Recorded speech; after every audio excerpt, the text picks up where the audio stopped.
What's up YouTube, Saf here on Super Saf TV, and as some of you guys may already know, I've got my hands on this early iPhone 7 prototype, mock-up, clone, model, whatever you want to call it. And this is the closest look we're going to be getting to the iPhone 7 before the actual release next month, and it tells us a lot about the new iPhone 7. Now, how does this compare physically to the iPhone 6s? What's different? What's likely to remain the same? And essentially, will it be worth upgrading from the iPhone 6s to the iPhone 7?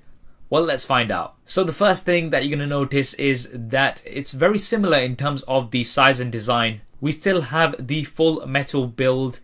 The iPhone 7 may be slightly thinner, and the major design change will be the antenna bands. On the iPhone 7, the antenna bands don't run across the back, they go over the edges, making them a little less obvious compared to the 6s. We may possibly see a new color as well on the iPhone 7. Most rumors are pointing towards a deep blue or space black version. Now up front we have the same screen size, so that's 4.7 inches. Now there is a small possibility that we might see an up in resolution, but it is very likely to remain the same. And up top we are going to still have a 5 megapixel front facing camera, but this is going to be improved slightly with a larger sensor, so giving you some better selfies, especially in low light. On the bottom, although we have Touch ID on both of these, the iPhone 7 may not have a physical button. So this will be a capacitive button with haptic feedback and possibly also incorporating 3D touch. So for example, pushing harder may give you some additional options. Flipping around the back, the biggest change you will notice here is the camera. Now although the resolution is still going to be 12 megapixels, we have a larger camera,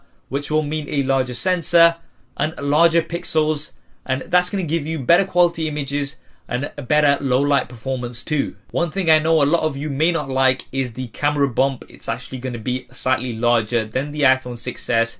I've said this before, but I really wish that Apple would just increase the thickness of the device so that we wouldn't have a camera bump and a larger battery. Now you guys may have seen my previous videos with the dual cameras, but that is just for the iPhone 7 Plus. The standard iPhone 7 will not have dual cameras, and if this is something that you want, then you will have to go on to the larger Plus model. On the bottom side of the back, things are likely to remain the same.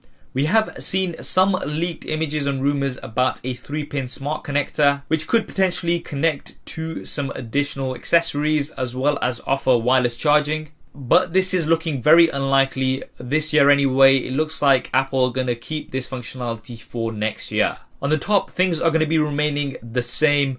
On the bottom, the key difference here is that we are not going to be having a headphone jack on the iPhone 7. So you're going to have to use headphones that have a lightning connector, use Bluetooth, or purchase a converter. Now, whether or not Apple include a 3.5mm to lightning converter outside of the box is yet to be seen, but this is a change that you will have to come to terms with. Now, we also have two grills on the bottom of the iPhone 7. These could potentially be stereo speakers, and I for one would personally love this, but it could just be the mic on the secondary grille, and this could be just more of an aesthetic thing to give it some symmetry. On the right hand side, things are the same with the power button and the SIM card tray. And the same goes for the left hand side. We have the volume buttons as well as the mute switch. Now there are some rumors that are saying that we're going to be losing the mute switch because the iPhone 7 may have water and dust resistance.